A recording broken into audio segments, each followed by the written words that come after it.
중국의 사상가 공자는 자기 삶을 되돌아보며 이렇게 말했습니다. 15에 학문의 뜻을 두었고 30에 자립했으며 40에 미혹되지 않았고 50에 하늘의 뜻을 알았으며 60에 귀가 순해졌고 70에는 마음대로 해도 법도를 넘어서지 않았다. 나이가 들수록 삶과 자신에 대한 이해가 깊어져 마침내 노년에 이르러서야 비로소 원숙한 자유를 누릴 수 있었다는 의미입니다. 현대의 천재 과학자 아인슈타인 역시 지적 성장은 태어나서부터 죽을 때까지 멈추지 않는 것이라 말하며 평생 배우고 성장하는 자세를 강조했습니다. 나이와 시대를 뛰어넘어 동서양의 위대한 지혜인들은 인생 후반기에 도달하기 전 우리가 갖춰야 할 자세와 가치를 일깨워줍니다. 이제 우리는 스스로에게 물어봐야 합니다. 80살이 되기 전에 과연 어떤 지혜들을 가슴에 새겨두어야 후회 없는 황혼기를 맞이할 수 있을까요? 아래 5가지 인생 조언들은 철학자들의 사상, 의학과 노화 전문가들의 연구, 자기계발 대가들과 유명인의 조언, 그리고 통계와 학술적 근거를 바탕으로 엄선된 지혜입니다. 하나하나 살펴보며 내 삶에도 비추어 보시기 바랍니다. 젊을 때는 건강이 당연하게 느껴질지 모르지만 나이가 들수록 건강은 그 무엇과도 바꿀 수 없는 최고의 자산임을 깨닫게 됩니다. 고대 로마의 시인 유베날리스는 건강한 육체에 건강한 정신이라는 말을 남겨 몸과 마음의 건강이 삶의 기반임을 시사했습니다. 실제로 현대의학 연구들은 꾸준한 건강관리가 노년의 삶의 질을 결정짓는 핵심 열쇠라고 말합니다. 예를 들어 일주일에 150분 정도의 가벼운 운동을 꾸준히 하는 사람은 전혀 운동하지 않는 사람보다 평균 수명이 약 7년이나 더 길다는 연구 결과도 있습니다. 규칙적인 신체 활동은 심장병과 암의 위험을 낮출 뿐 아니라 세포의 노화를 늦추고 면역력을 높여주기 때문입니다. 결국 건강을 잃으면 모든 것을 잃는다는 옛 말처럼 건강관리야말로 인생 후반기의 행복과 직결되는 투자입니다. 물론 건강관리란 단순히 오래 살기만을 의미하지 않습니다. 통계적으로 기대 수명이 늘어나 100세 시대를 맞이한 오늘날 어떻게 건강하게 오래 살 것인가가 중요합니다. 균형 잡힌 식습관과 규칙적인 운동, 정기 검진과 같은 기본 원칙들은 수없이 들어왔겠지만 이를 꾸준히 실천하는 것이 중요합니다. 여기서 한 가지 희망적인 사실은 절대 늦은 때란 없다는 것입니다. 오랜 시간 운동을 하지 않은 중장년이라도 이제부터 적절한 운동을 시작하면 충분히 건강을 회복하고 수명을 늘릴 수 있다는 연구들이 많습니다. 지금 이 순간 자신의 몸을 돌보는 작은 걸음을 내딛는다면 머지않아 건강이라는 든든한 재산이 여러분의 노후를 지켜줄 것입니다. 많은 인생 선배들이 입을 모아 말하는 가장 큰 후회 중 하나는 사랑하는 사람들과 더 많은 시간을 보내지 못한 것이라는 사실을 들어보셨을 것입니다. 그만큼 인간관계는 우리 삶의 행복과 의미에 지대한 영향을 줍니다. 하버드 대학교에서 80년 넘게 진행된 한 성인 발달 연구는 매우 흥미로운 결론을 내렸습니다. 돈이나 사회적 지위보다 가족, 친구, 배우자와의 가까운 관계가 행복과 건강의 가장 강력한 예측 변수라는 것입니다. 연구 책임자인 로버트 월딩거 박사는 외로움은 치명적이다. 그 영향력은 하루에 담배 몇십 개비를 피우는 것만큼이나 건강에 해롭다고까지 말했습니다. 실제로 이 연구에 따르면 50세의 관계 만족도가 가장 높았던 사람들이 80세에 가장 건강했다는 결과가 나왔습니다. 좋지 않은 콜레스테롤 수치나 유전적 요인보다도 중년의 관계 만족도가 노년 건강을 더 잘 예측한 것입니다. 이렇듯 함께라는 가치는 우리의 정신적, 신체적 안녕에 깊은 영향을 줍니다. 사랑하는 가족과 진심 어린 대화를 나누는 시간, 오랜 친구와 웃으며 보내는 한순간이 쌓여 우리의 행복 지수를 결정짓습니다. 반대로 깊은 관계의 부재나 외로움은 우울증이나 치매 위험을 높이고 심장 건강에도 부정적 영향을 줍니다. 정신적으로도 함께 웃을 사람이 있는지는 스트레스 대처에 큰 차이를 만듭니다. 나이가 들수록 주변 사람을 잃고 혼자가 되기 쉽지만 의식적으로 관계를 돌보고 새로운 인연을 만드는 노력이 필요합니다. 봉사 모임이나 취미 동호회에 나가 또래 친구를 사귀거나 오랫동안 연락하지 못한 옛 친구에게 안부 전화를 해보는 작은 행동이 외로움의 벽을 허물 수 있습니다. 결국 인생의 황혼역에 남는 것은 함께한 사람들의 얼굴과 추억입니다. 오늘 곁에 있는 가족과 친구들에게 고마움과 사랑을 표현해 보는 것은 어떨까요? 그 따뜻한 관계의 힘이 여러분을 지탱해 줄 것입니다. 나이가 들었다고 새로 배우기를 포기해야 할 이유는 없습니다. 오히려 계속 배우고 호기심을 유지하는 태도가 노년의 삶을 활력 있게 만들고 심지어는 두뇌 건강까지 지켜줍니다. 유럽의 철학자 소크라테스는 나는 내가 아무것도 모른다는 것을 안다는 역설적인 고백으로 평생 배우는 겸허한 자세를 보여줬고, 공자 역시 배우고 때때로 이를 익히면 또한 기쁘지 아니한가라고 하여 배움의 즐거움을 강조했습니다. 현대에 들어와 아인슈타인은 지적 성장은 태어나 죽을 때까지 지속된다고 말했고, 헨리 포드는 배우기를 그만두는 자는 20살이든 80살이든 늙은 것이고 배우는 한 언제나 젊다는 명언을 남겼습니다. 이렇듯 위대한 이들은 한결같이 배움의 끈을 놓지 말라고 당부합니다. 과학적 근거도 이를 뒷받침합니다. 우리 뇌는 나이가 들어도 새로운 것을 학습할 때 신경 가소성을 통해 발달하고 변화합니다. 일례로 중년 이후에 새로운 언어나 기술 등을 배우는 성인들은 그렇지 않은 이들보다 인지 기능 저하가 느리고 치매 발병 위험도 낮다는 연구 결과가 있습니다. 실제 영국에서 중노년 28만 명의 데이터를 분석한 연구에 따르면 성인 교육 강좌에 참여한 이들은 향후 5년 내 치매를 겪을 확률이 19%나 낮았다고 합니다. 퍼즐이나 독서처럼 두뇌를 쓰는 활동을 규칙적으로 하는 것 역시 노년기 인지 저하를 늦추고 기억력을 보호하는 데 도움이 된다고 알려져 있습니다. 그만큼 쓰지 않으면 퇴화한다는 원리는 뇌에도 적용되는 셈입니다. 또한 새로운 것을 배우는 행위 자체가 삶의 활력과 자기 효능감을 높여줍니다.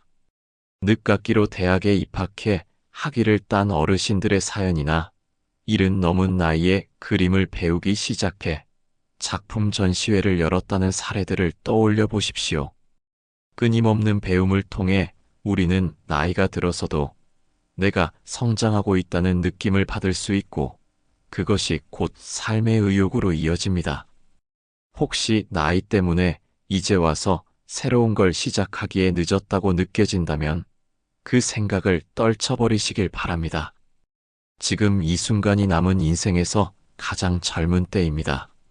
머뭇거리던 악기 연주, 컴퓨터 사용, 외국어 공부를 시작해보세요.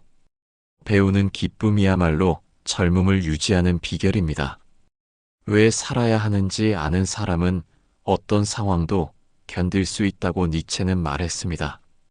인생의 후반전에 접어들수록 우리에게는 삶의 분명한 이유와 목적이 더욱 필요합니다. 직업적 역할이나 자녀 양육 등 인생의 큰 과업들이 하나둘씩 완료된 뒤에는 하루하루를 살아가는 원동력이 흔들릴 수 있기 때문입니다. 이때 자신만의 삶의 의미를 찾는 것은 정신적, 육체적 건강 모두에 커다란 영향을 줍니다.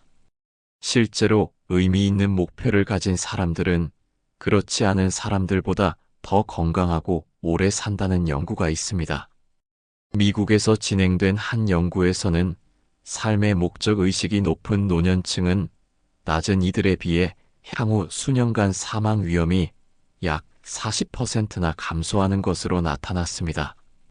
구체적으로 삶의 목표 지수가 상위 10%인 사람은 하위 10%인 사람보다 같은 기간 사망할 확률이 절반 정도였다는 뜻입니다.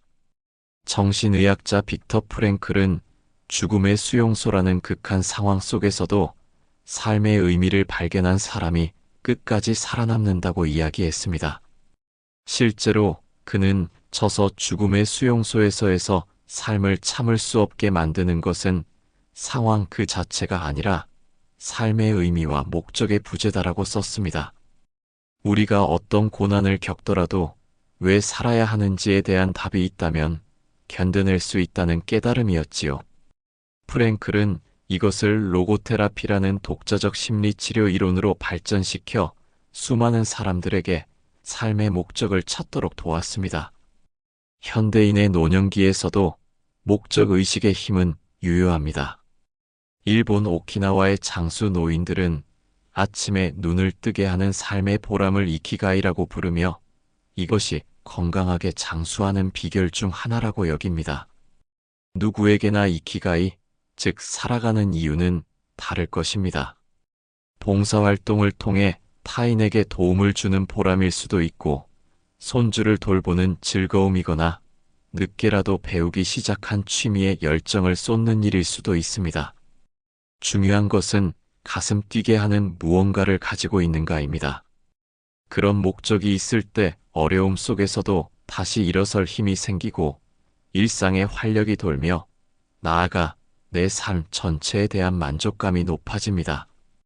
반대로 뚜렷한 목적 없이 무료하게 지내는 일상은 우울과 무기력을 불러오기 쉽습니다. 혹시 은퇴 후 이제 무엇을 하지? 하고 막막함을 느끼고 계신다면 작더라도 새로운 목표를 설정해 보세요. 매일 산책하며 일만 보 걷기, 동네 어르신 모임 주도하기, 손재주를 살려 공예품 만들어 보기 등 무엇이든 좋습니다. 내 삶의 의미를 스스로 만들어갈 때 여든 이후에도 청춘의 열정을 간직할 수 있을 것입니다. 살아온 세월이 길어진 만큼 마음속에 응어리진 후회나 분노, 상처도 많아지기 쉽습니다. 그러나 인생의 후반을 행복하게 보내는 열쇠는 결국 마음가짐에 달려 있습니다.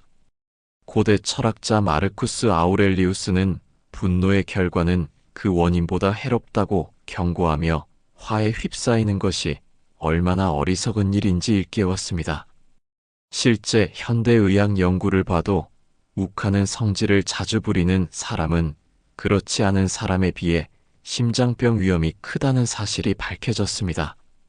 반복적인 분노 표출은 혈관 기능을 손상시켜 장기적으로 심장마비나 뇌졸중 위험을 높인다고 합니다. 스트레스 호르몬이 반복적으로 분비되고 혈압이 상승하면 우리 몸은 만성염증 상태에 놓여 노화를 가속화합니다. 결국 화를 내봤자 자기만 손해인 셈입니다.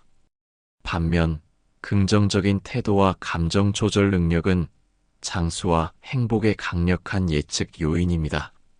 미국에서 7만여 명을 대상으로 한 대규모 연구에 따르면 낙관적인 사람들은 그렇지 않은 사람들에 비해 평균 15% 더 오래 살았고 85세 이상까지 생존할 확률도 25%나 높았다고 합니다. 이는 운동이나 식습관 등 기타 요인을 보정한 후에도 통계적으로 유의한 결과였습니다. 긍정적인 사람들은 스트레스를 받는 상황에서도 비교적 빨리 평정심을 찾고 상황을 낙관적으로 해석하는 경향이 있어 신체에 해로운 스트레스 반응이 덜 발생합니다. 실제로 낙관성이 높은 사람은 부정적인 사람보다 스트레스 후 혈압과 맥박이 더 빨리 안정되고 다시 평소의 기분 상태로 회복하는 능력이 뛰어나다고 합니다. 이러한 회복 탄력성 덕분에 낙관적인 사람들은 인생의 풍파에도 건강을 비교적 잘 유지하며 인간관계에서도 긍정적인 정서로 더 깊은 유대감을 쌓곤 합니다. 또한 나이가 들수록 마음을 비우고 용서하는 자세가 중요합니다. 하버드 성인 발달 연구에서도 나이 든 사람들은 인생이 짧음을 깨닫고 젊을 때보다 사소한 일에 덜 연연해야 한다는 관찰이 있습니다. 지나간 잘못이나 상처에 계속 매달리기보다는 세월과 함께 흘려보낼 것은 흘려보내는 지혜가 필요한 것이지요. 하루하루 일부러 좋은 순간을 떠올리고 감사하는 습관을 들이는 것도 마음 근육을 단련하는 좋은 방법입니다. 감사일기를 쓰거나 작은 일에도 고맙다는 말을 자주 하는 연습을 해보세요. 그런 긍정의 언어들이 쌓이면 마음속 태도도 서서히 바뀌어 주변 사람들에게도 더 따뜻하게 대하고 스스로도 평온함을 느끼게 됩니다. 결국 행복이란 외부 조건이 완벽해서 찾아오는 것이 아니라 내 마음먹기에 달려있다는 사실을 인생의 후반기에 비로소 체득하게 되는 것입니다. 여든을 바라보는 나이가 되어 지난 세월을 돌이켜볼 때 과연 어떤 기억과 어떤 사람들, 어떤 자신이 거기 남아있기를 바라시나요? 인생 선배들의 지혜와 과학이 들려주는 5가지 조언. 건강, 관계, 배움, 목적, 그리고 마음가짐은 결국 어떻게 살아야 후회 없이 잘 살았다고 말할 수 있을지에 대한 답이라고 할 수 있습니다. 우리의 삶은 유한하고 시간은 소중합니다. 지금 이 순간, 오늘의 작은 선택과 태도가 모여 노후의 당신을 만들어갈 것입니다. 부디 이 글을 읽는 여러분 각자가 자신만의 삶을 다시 한번 들여다보고 아직 이루지 못한 꿈이나 개선하고 싶은 부분이 있다면 지금 바로 그 변화를 시작해 보시길 권합니다. 아직 삶의 이정표를 더 세울 수 있는 시간은 충분합니다.